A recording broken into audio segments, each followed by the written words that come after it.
You're watching PEGRI TV, Rhode Island's public access channel.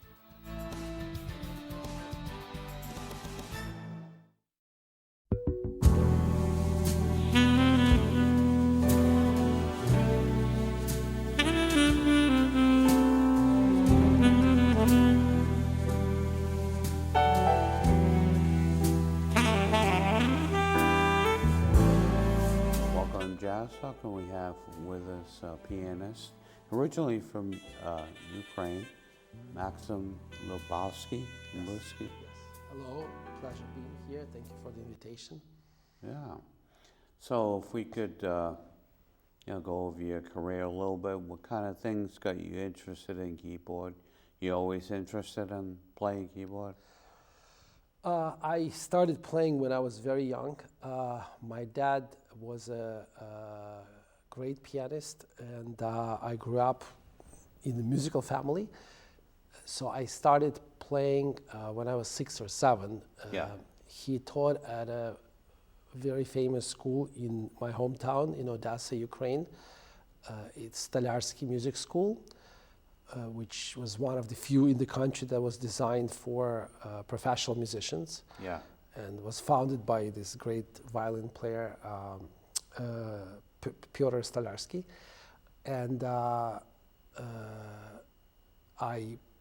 since 7, I believe, 6 or 7, I entered the school and I was studying at the school. My father was my teacher for 10 years at that school. But it's a great school. I'm not sure if there are equivalent schools like that in United States. I think there are a couple of boarding schools that have similar structure, but it is actually, that's not a boarding school, but it does have like a dorms for people outside of town. But it is designed for professional musicians with the full curriculum, with private lessons, with music literature, solfege, harmony, a chamber ensemble, accompaniment. So it's a whole music curriculum, plus general education, and I did that for 11 years. So, and then after that, I went to conservatory back home, where I studied with several amazing professors. And playing classical music, I would classical, imagine. So I studied classical. I got interested in jazz around, hard to say now, I'd say 13, 14 years old, maybe 15 years old. I gradually got into that. My father was also always into jazz, popular music. He could play everything by ear. And I kind of followed that, and I played songs and things like that. And later when I started to get more into jazz and into improvisation. And when I was finishing school, at that time I was already heavily into jazz, and in conservatory or in school, I can't remember now, I already had formed my ensemble, jazz ensemble, which I played a lot with and traveled and toured and did different festivals, while still studying classical music at the conservatory. And by the end of conservatory, it was my dream at that time for a while to continue studying jazz. And Berkeley is known around the world as the Mecca of jazz music, the most famous jazz school. So that was a dream that I never thought would come true. But I did travel in, I think 2000. I did travel to US on tour. And I went to Boston. I have some relatives here who took me to NSC, to launch, and also eventually to Berkeley to meet people and talk to the admission. And I sent some tapes later on, and unbelievable did happen. And I got invited. I got scholarship, and I got invited to study at Berkeley, which it was a dream come true. It was literally a dream come true because it's something that. At that time, I think time changed a lot, but at that time, back in Ukraine, studying overseas, studying at Berkeley was just something so remote and so unattainable that it was really hard to believe that it could happen. And a few people that I met from Berkeley, I think there was one guy actually who came from Poland who was visiting, and he studied at Berkeley, and we thought, these people are gods who happen to be studying there. Yeah. So you have a couple of releases here that you were on. Yep. The Brasilia in, I think it was 2024 at the Pump House? Right, so that was a live December. recording. It's a group called Brasilia, and the leader is Dan Moretti, who's a Moretti, yeah. wonderful saxophone player. I've known him since like 1990. So Oh, wow, we go okay. way back. And that group originally started in the early 90s. It Brasilia. did. It actually, I think I would say the first time I played with him and with this group some years ago, I think it was the first time when he called me to play. It was a celebration of 25 years of Yes. Brasilia.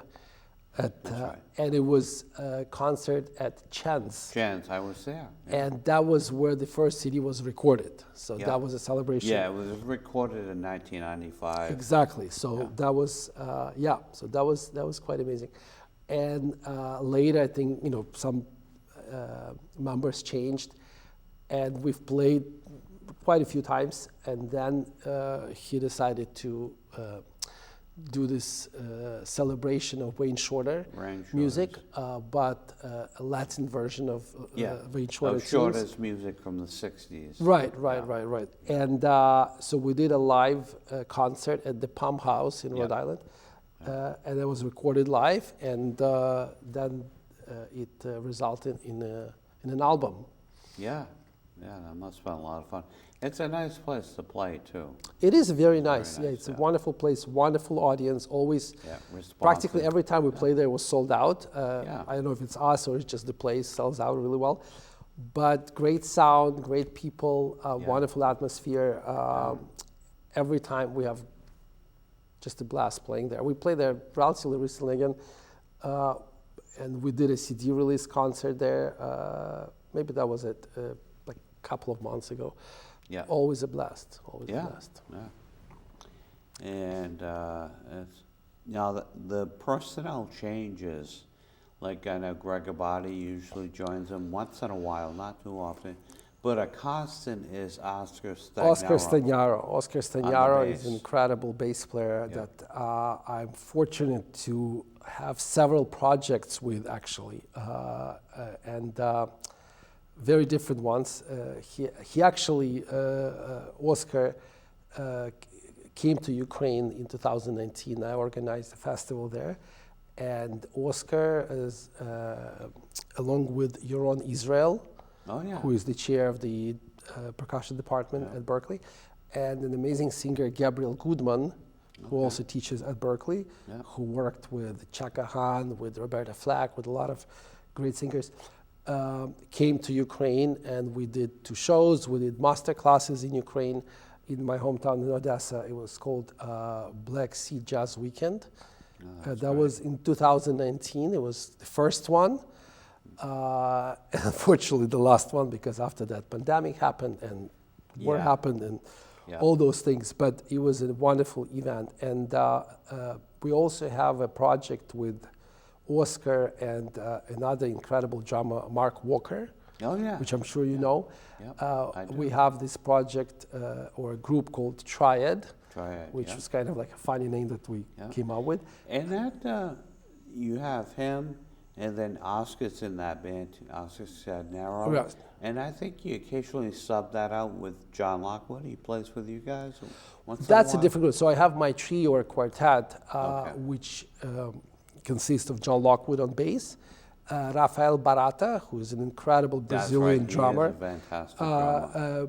And so that's a trio, and the quartet version is also with Tucker Antel, who is, I've been playing with, or been playing with me for many, many years, who is an incredible saxophone player. So that's my quartet, and that group with Oscar and Mark, that's a kind of a separate project that focuses more on Latin music. And we just recently did a live recording as well at WGBH That's right. studio. I'm glad you brought that up because we're going to go to the footage of that. Oh, wonderful. I sent it over today Okay. to the studio so they could, it'll take a minute to start the thing up. So that's going to be a project that's going to be released, I guess, next year. Exactly. We are working right now. We did a live recording at WGBH that was tribute to Hermeto Pascual, Yeah. who at that time was still alive, and unfortunately he just passed away. Yeah. But we're working on the release of an album, so we're just doing some fixes and mix, and probably this month or next month we'll be doing the mixing and mastering. Sure. And we're planning to release the CD in April, like do a CD release. Yeah. Probably the CD will be ready before So that. do you have a place you're going to be doing the official release, like Scholars or something Right, like that? yeah, so the plan is, I'm afraid to say, but I think it's confirmed by now that we will be doing a CD release at Scholars in the beginning of April. I believe it's April 3rd. But, you know, for the audience, please stay tuned and check the date. But we will be doing a CD release Okay, show. so we're going to go to that footage right now. You can put the volume up in here so we can hear that. And quickly, that also features an incredible saxophone player, Edmar Colon, who joined us for that. Oh, there we go.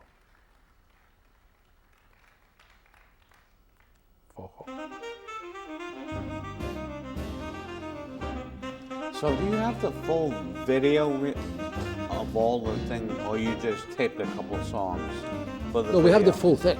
Oh, really? Yeah. So they did a WGBH, they recorded the whole thing. Yeah.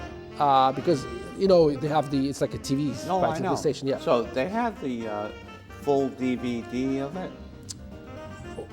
Of the video? I have it too. I split it in songs. But originally they sent us the whole video, the whole file. Really? So yeah, we do have the whole video. What is that, about an hour long or so, performance? Hour 15, something Really? like that, yeah. Could you send that to me? I would appreciate that. It'd be I nice. think so. Yeah, I should have. I need to check because I have all separate songs, but I Yeah. know I took it You from the compile it. from yeah. the file. So I do. I should have the whole thing. I can definitely send it to you. And we'll probably once we have. That's already was like some things were fixed here, but once we have the full mix of the album, the final, I probably will replace the sound with the Yeah. clean. But I will send you the Yeah. whole file. Yeah. And this just blows my mind. This was from an email. I sent it to here, and now we can see. Wow, yeah, It's no, amazing. it's- The yeah, yeah, yeah. technology is incredible. Yeah, technology nowadays. Yeah. It's unbelievable. You're quite the passionate player too. You definitely get into it, Yeah. which is good.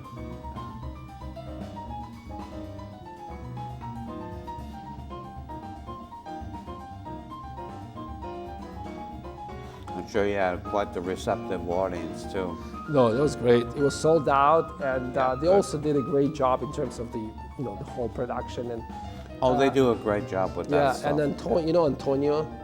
He's the engineer. Yeah, over- Antonio Allard. He's a great engineer. Yeah. He So I was imagine running you'll some- be doing it there, mastering, mixing it over Yeah, there. he's doing the mixing Oh, and he's mastering, doing that. yeah. So, and you got somebody to master it, like a Toby Mountain. Well, that we need to figure out whether we're gonna be doing mastering separately or he'll do the whole thing.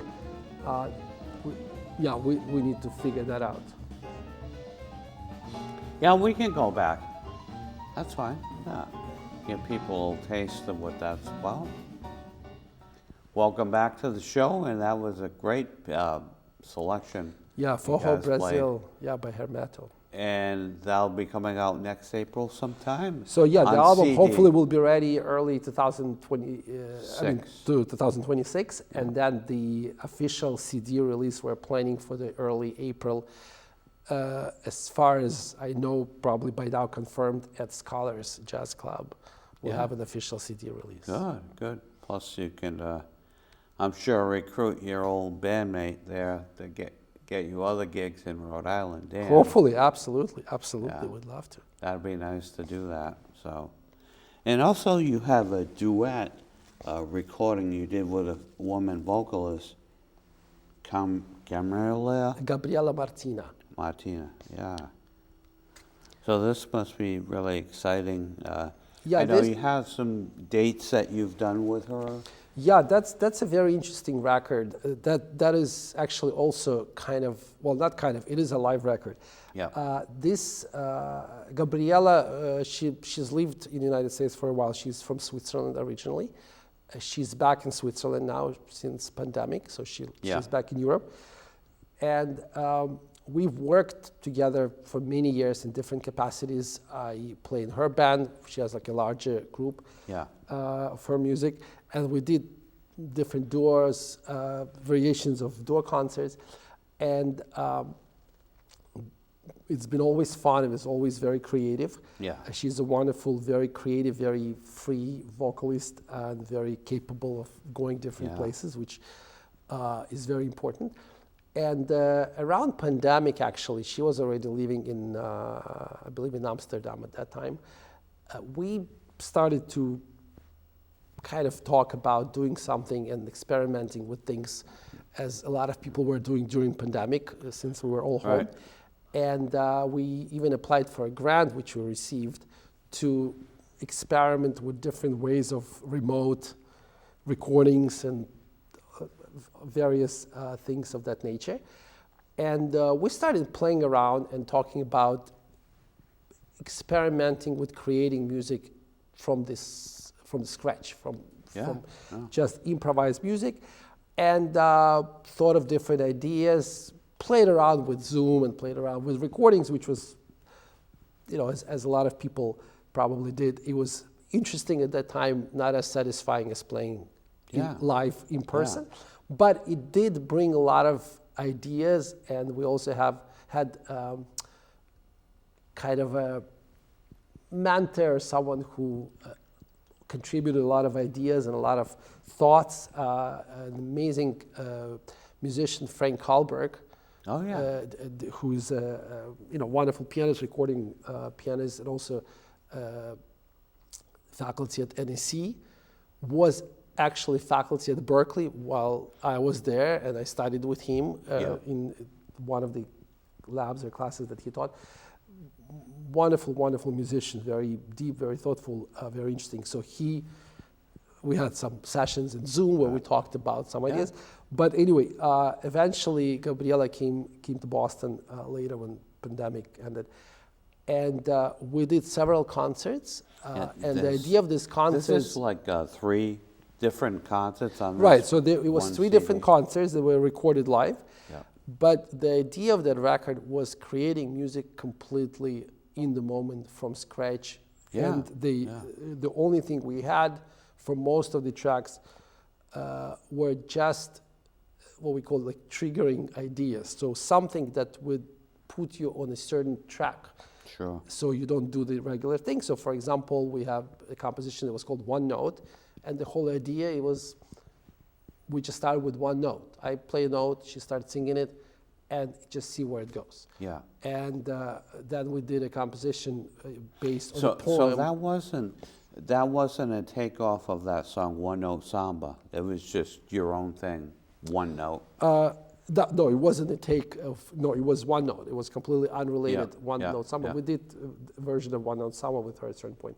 But no, that was a completely just any note that you just think of in the moment, you start playing, and then you just see where it goes. And then we did took a poem, and she would start singing, looking at the text, just creating melody, and I would start creating music, and then we just create a piece based on that. And so those 3 concerts we did, although we used similar ideas, every time the composition is completely different because there's nothing that holds it, there's no consistency in that. And we recorded those 3 concerts, and then we listened, and we've decided it actually came out pretty well. And we put it together and released an album, and we just did an album release. We did an album release in Europe in April, and then we just did an album release now in October. She was here for a week, and we did a show at Allen House in Newton, and we did a few more shows around New England. So yeah, now it's kind of officially out. Yeah, yeah. So there's a couple other ones that you weren't on, but I'm going to point these out to people that kind of listen. This CD would be, I'm sure, be worth listening to, the one you just did. Absolutely. And there's some classic ones out there. The one Ella Fitzgerald and Joe Pastor. Oh yeah, absolutely. Guitar, vocal. Yeah. And there's one with the late Sheila Jordan with Harvey S. Yeah. Bass, vocal, which is a little tricky. Yeah, yeah. There's some incredible duo albums. Like some of my favorites. And you really have to focus on what you're doing. You just can't just wing it. And Absolutely, absolutely. Well, to me, there are two things that are very important. Well, for this particular, because that is so free, you have to have, both people, and the vocalist has to be so free and capable and independent and flexible, and because to go on stage and to create music completely without any preparation, without any idea what you're going to do in front of the audience, just trusting that something's going to happen without, that's a lot of trust in each other, for sure. Yeah. And a lot of creativity for sure, but also it's kind of a daring environment where you hope it's going to work out. Trust one way or your the other. abilities. It's not going to sound bad. Exactly, and you trust yours, and you trust the other person that the other person's going to go with you, or you're going to go with her, and that both of you are able to build something and create something, and also consider all the elements, the form, and that you need to create in that particular moment. And you can go in different ways. You can do a wordless scat with your piano playing, a vocal, that kind of thing. Yeah, and she also goes to different places, and she can, on one of the tracks actually is, there are a couple of tracks that are actual compositions, and one of them is mine, one of them is hers, and then there's a standard exactly like you that we did. But on my composition, which is called For Anna, which is my wife's name, we did a version of that at one of the concerts, and she's singing lyrics, kind of. If you listen, it sounds like lyrics, but you don't know what language. So she's completely making it up. She's making up a language, sounds. Like she doesn't know what she's singing. No one knows what she's singing, but it sounds like a language. So she just felt like that worked. So did you do like any research into this and kind of figure out, listen to CDs, that the duo kind of thing, just to kind of get familiar with it, more familiar? Because you usually play in a bigger band, a trio, 4-piece, 5-piece. Well, I guess I would say that I did a lot of duos. I played with a lot of singers through the years. So you're comfortable in general, with that? It's not something very unique. No. But also, as far as this project, I don't know if I would say I listened to something specific for the duo, for this particular ideas for the duo, because a lot of that had to do with creativity. But yes, there are certain duo albums that are definitely very inspirational for me. Yeah. And some that you mentioned, probably some other that I really love is Bill Evans, Tony Bennett, the Together Again. Also, one of the greatest duo album to me in terms of creativity is an album called Play. It's Chick Corea and Bobby McFerrin. Oh yeah, that one. So both of them are such incredible artists. So did you listen to his instrumental stuff with Gary Burton, the duo stuff? Absolutely. Yeah, kind of give you some ideas, Also, Mario Lagina. I'm sure you listen to like the spacing, how much space, the interplay and all that. I mean, I've listened to all of those albums through the years, so they kind of, I think, in me by now. Yeah, that's great. So you get a lot of work with that triad band as well. We do perform quite a lot. So we have this I guess Triad the and Triad Plus. The Beehive, I think you're at. Beehive, we recently did a show at the Falmouth Jazz. I forgot the name. It's a Falmouth Library on the Cape, but they have it's like a jazz Falmouth Jazz Society or something. Yep. We did a show with Triad at the TKN, the Center for the Arts in Natick. Just a couple of months ago, with Oscar and Mark, which is also which was recorded, and we're working on. It's not going to be an album, but there's definitely going to be videos of that concert. It was recorded with 5 cameras professionally, so that's going to be released as well. Good, yeah.